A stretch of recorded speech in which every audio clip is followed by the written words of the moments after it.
रात होते से एक चुड़ैल गांव के अंदर आती है और रामू के आंगन में घुस जाती है। वहां से वो दो मुर्गियों को पिंजरे से निकालती है और अपने साथ लेके चले जाती है। अगले दिन जब रामू देखता है तो उसकी दो मुर्गियां गायब है। वो जोरों से चिल्ला के गांव वालों को बुला लेता है। आज फिर लालू और कालू ने मेरी मुर्गी चुराई। इतनी कड़ी सजा के बाद भी उन्होंने चोरी की। लालू और कालू दोनों कहते हैं कि हमने चोरी नहीं की है, लेकिन गांव वाले उनकी नहीं सुनते। गांव वाले उनको सजा देते हैं और दिन भर धूप में खड़ा रखते हैं। अगले दिन फिर रात होते से चुड़ैल गांव में आती है, रामू के आंगन में जाती है और फिर दो मुर्गियां चुरा के अपनी गुफा में चले जाती है। चुड़ैल को मुर्गियां बड़ी पसंद थी और उसे पका के रोज खाती थी। अगले दिन फिर रामू को लगा कि लालू और कालू ने मुर्गी चुराई है और उन्हें फिर से सजा मिलती है। रामू और कालू गांव के काफी शैतान लड़के हैं। रामू ने उन्हें 2 बार मुर्गियां चुराते हुए पकड़ा है, इसलिए बार बार सबको उन पर शक हो रहा था। वो दोनों मुर्गियां चुरा के बेच देते थे। लालू और कालू को 2 बार सजा मिल चुकी थी, तो दोनों तय करते हैं कि इस बार वो चोर को खुद पकड़ेंगे। दोनों रात होते से रामू के घर के पास चुपके खड़े हो जाते हैं। देर रात हो जाती है लेकिन कोई नहीं आता। तभी वो देखते हैं कि मुर्गियों का पिंजरा खुद से खुल जाता है। 2 मुर्गियां बाहर निकलती है और उड़ते हुए कहीं जाने लगती है। अगले दिन फिर रामू गांव वालों को बताता है कि दोनों ने मेरी मुर्गी चुरा ली है। रामू और कालू कहते हैं हमने मुर्गी नहीं चुराई है और गांव वालों को बताते हैं कि गांव में भूत है जो मुर्गियां चुरा रहा है। उन्होंने कल रात मुर्गियों को उड़ते हुए देखा। गांव वाले हंसने लगते हैं और उनकी बातों का विश्वास नहीं करते और उन्हें वापस सजा मिलती है। कालू गांव वालों से कहता है हमें एक रूम में बंद कर दो, अगर फिर भी मुर्गियां चोरी हुई मतलब हम चोर नहीं हैं। तो गांव वाले ऐसा ही करते हैं और दोनों को एक रूम में बंद कर देते हैं। लेकिन दोनों की किस्मत ही खराब थी, अगले दिन चोरी ही नहीं होती। गांव वालों को यकीन हो जाता है कि चोर ये दोनों ही हैं। दोनों को समझ नहीं आता कि अब क्या किया जाए, कैसे गांव वालों को यकीन दिलाए कि चोरी ये नहीं कर रहे हैं। लालू के दिमाग में एक आइडिया आता है।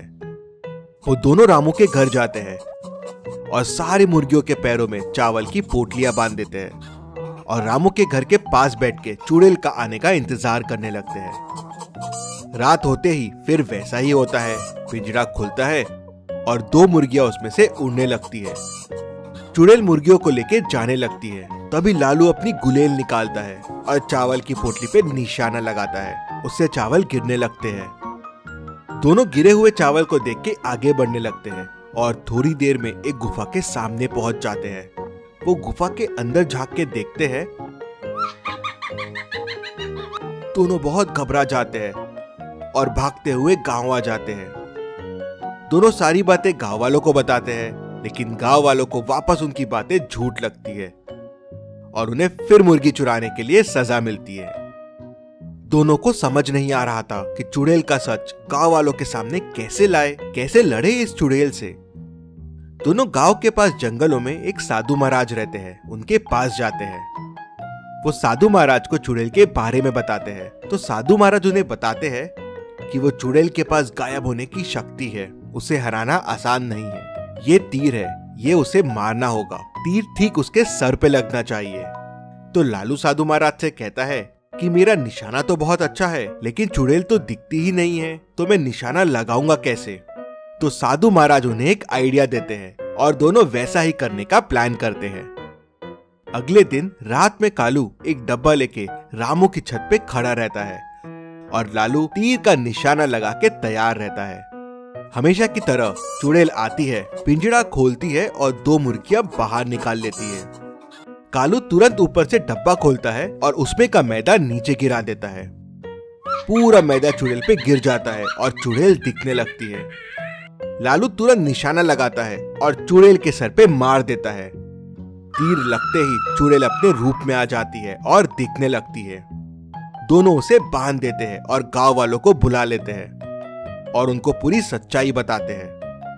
गांव वालों दोनों से बहुत खुश हो जाते हैं और उस दिन से दोनों बहादुर शेरों के नाम से गांव में फेमस हो जाते हैं। रामपुर गांव में एक चुड़ैल आती थी। वो गांव में आती और लोगों के घाव ठीक कर दिया करती थी। उसके हाथ लगाते ही घाव ठीक हो जाते थे। गांव वाले उसे डॉक्टर चुड़ैल कहते थे। लेकिन ये सवाल गांव वालों के मन में हमेशा था कि चुड़ैल ऐसा करती क्यों है। कुछ दिनों बाद गांव में एक कैंप लगता है जहां शहर से 2 डॉक्टर आते हैं। गांव में कोई भी अस्पताल नहीं था तो गांव के लोग वहीं जाकर अपना इलाज करवाते थे।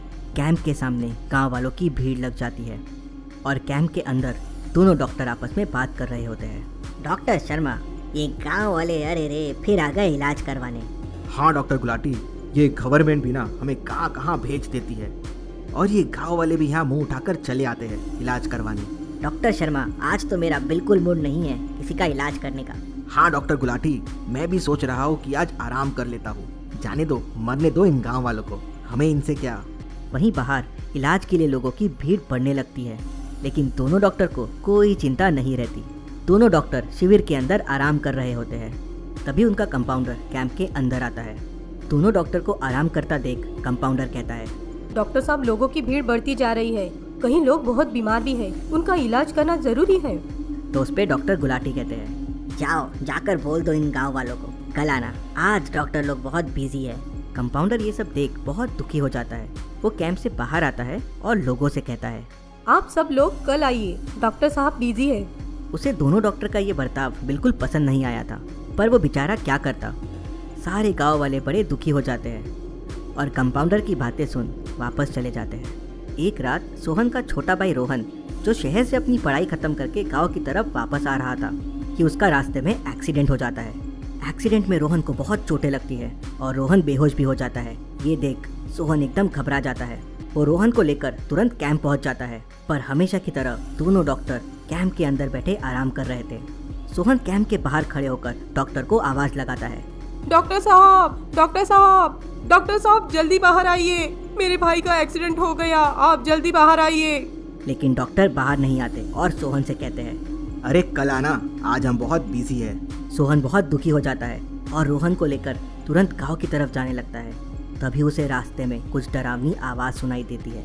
वो पीछे देखता है तो उसे वहाँ कोई नहीं दिखता, लेकिन जैसे ही वो सामने देखता है उसके सामने चुड़ैल खड़ी होती है। वो चुड़ैल का डरावना चेहरा देख बहुत घबरा जाता है। चुड़ैल रोहन के तरफ देखती है और उसके पास जाकर उसे हाथ लगाती है। वैसे ही रोहन एकदम ठीक हो जाता है। रोहन को ठीक देख सोहन बहुत खुश हो जाता है।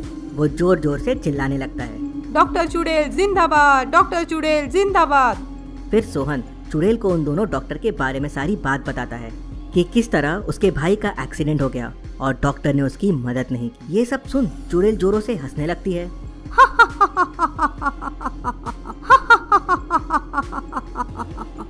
आ गया मेरा बदला लेने का समय। बदला, बदला, बदला, कैसा बदला? और फिर चुड़ैल रोहन और सोहन को अपनी कहानी बताती है कि पहले वो चुड़ैल नहीं विमला थी और उसका एक बेटा था जीवन। इसी तरह 2 डॉक्टर कैंप लगाने के लिए गांव में आए थे और उनसे इलाज के लिए गांव वालों की भीड़ कैंप के बाहर खड़े रहती थी, लेकिन वो दोनों डॉक्टर भी अंदर आराम करा करते थे। एक दिन विमला के बेटे जीवन को खेतों में काम करते समय एक जहरीले सांप ने काट लिया था। विमला जीवन को लेकर दौड़ते दौड़ते उस कैंप में जाती है और आवाज लगाती है, डॉक्टर साहब, जल्दी बाहर आइए, मेरे बेटे को बचा लीजिए, डॉक्टर साहब, मेरे बेटे को बचा लीजिए। लेकिन दोनों डॉक्टर कैंप से बाहर नहीं आते और विमला से कहते हैं, जाओ जाओ जाओ यहाँ से, हमें और भी बहुत काम है। अरे जाओ यहाँ से, सबका इलाज कल होगा। विमला अपने बेटे को बचाने के लिए यहाँ वहाँ दौड़ने लगती है, पर वो अपने बेटे को बचा नहीं पाती और जीवन की मृत्यु हो जाती है। जीवन को खो देने का दर्द विमला बर्दाश्त नहीं कर पाती और उसकी भी मृत्यु हो जाती है और इस वजह से विमला की आत्मा चुड़ैल बनकर इसी गांव में भटकने लगती है और अब कोई भी इंसान उसे तकलीफ में दिखता है तो वो उसका इलाज करती है। और फिर वो चुड़ैल कहती है, इसीलिए उन डॉक्टर से मैं बदला लेना चाहती थी। अब बदला लेने का समय आ गया है, मैं उन डॉक्टर को नहीं छोड़ूंगी।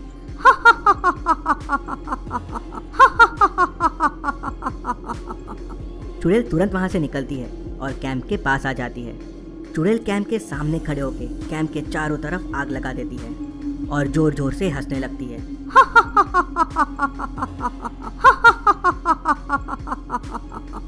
कैंप के अंदर की लाइट बंद चालू होने लगती है।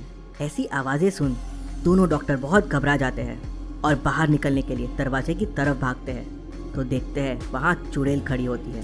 तुम डॉक्टर को यहाँ इलाज के लिए भेजा जाता है, पर तुम यहाँ आराम करते हो और लोगों को मरने के लिए छोड़ देते हो। आज मैं तुम्हें नहीं छोड़ूंगी।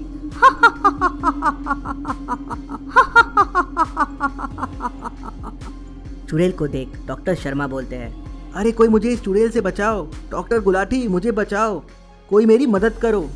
पर अब वहाँ उनकी मदद करने वाला कोई नहीं था। चुड़ैल दोनों को मार देती है और कैंप में लगी आग में खुद भी जलकर आज़ाद हो जाती है। दोनों डॉक्टर्स को उनके किए का परिणाम मिल जाता है।